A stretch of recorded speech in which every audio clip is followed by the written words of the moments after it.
our Matthias Church. So this is where we're going now. That's the area we'll be discovering. You can see an original Turkish bath on your left from the 16th century, the Rudas bath. You can see the dome over the octagonal pool to the left.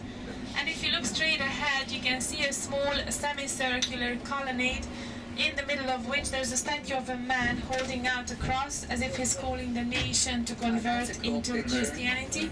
The name of this man is Gellert, G-E-L-L-E-R-T.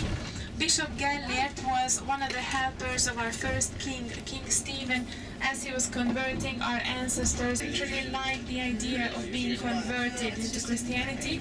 So what they did to this poor man was that they put him in a barrel with nails on the inside and they rolled him down from the top of that hill. So that's the story of Bishop Gellert, and that's why the hill is called Gellert Hill. And if you look straight ahead, you can see our green domed palace on the top of the castle hill. We don't have a king or a queen anymore, so nobody lives in our palace. What we have inside is the National Gallery for the art lovers. We also have the Budapest History Museum, focusing on the history of our capital city.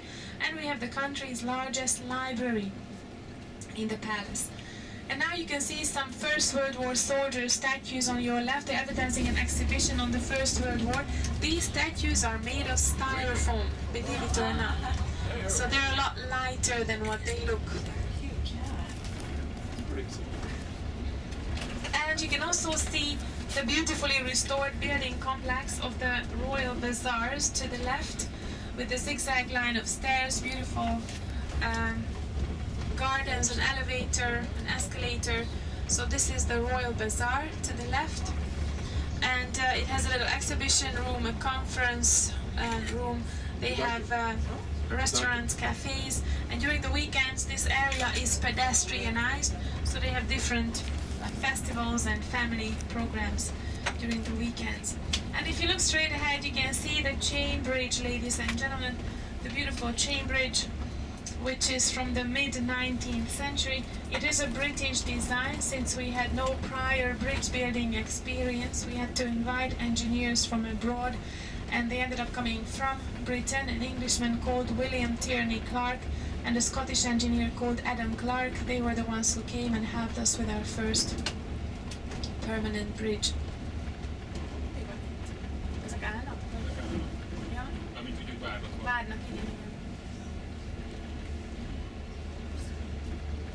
If you take a look on your left by the red brick wall, you can see the funicular. There are two cars. When one car comes down, the other one goes up, and the two cars counterbalance each other. And on the right, you can see that the chain bridge is guarded by two lions on each side. And if you look straight ahead behind the bridge, the red domed building in front of us, that's our parliament, ladies and gentlemen. The parliament building. If you look up to the left, you can see our palace, the royal palace, this time from the Danube side.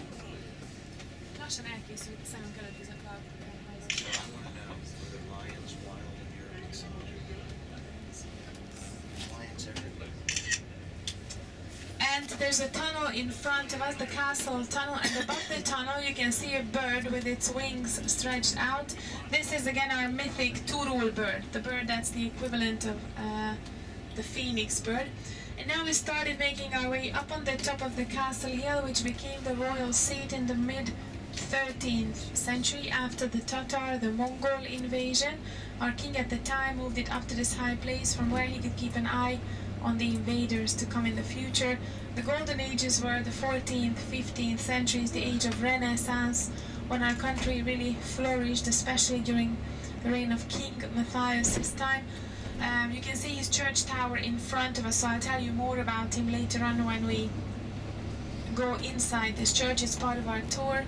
And then after his reign came the Turks, again a damaging period for 150 years. Then even more damages were caused by the capturing siege carried out by the Habsburgs, who then rebuilt everything in the Viennese architectural style in the 18th, 19th centuries. And then the 20th century saw more damages, especially the Second World War. But as you can imagine, the communists, as they were rebuilding things, they took quite a simplistic approach. So you will see that on many of the buildings. So let me explain to you what will happen here. In a few minutes time we'll be in the bus parking area, and first of all there's going to be a comfort stop for you, a restroom stop if you wish. There are public restrooms there. After the restroom stop we're going to take a walk and we'll arrive up to the area which you can now see on your left. Take a look on your left. So this is Fisherman's Bastion, which is Lookout Point, and Matthias Church. So we're going to look and we're going to enjoy the view from Fisherman's Bastion. We'll go inside Matthias Church, and after that you have some free time, about maybe 45 minutes or so of free time, up to an hour, depending on how we can proceed at the restrooms and all that. And then we meet again back in the bus parking area, the same place where we get out of the bus. We'll be spending approximately an hour and 45-50 minutes up here. So whatever you don't need for the next almost 2 hours, you can leave it on the bus. Do bring your sunglasses, your camera, some money. If you brought a bottle of water with you from the ship, do take that with you because it's a very warm day. It's important to stay hydrated. As for the restrooms, these are public restrooms, which means that you have to pay a small fee. It's 250 forints or €1 or $1.25. If you need to use the restrooms now you have a chance. Later on, if in your free time, if you go for those who need to use the restrooms now. Now, after the guided portion of your tour, you'll be coming back from the right-hand side. That's the main street. And when you come back, when you reach this point where we are right now, this is the end of the main street. This is where you have to turn right. This is where we go down now. And our meeting time here will be at 11:40, okay?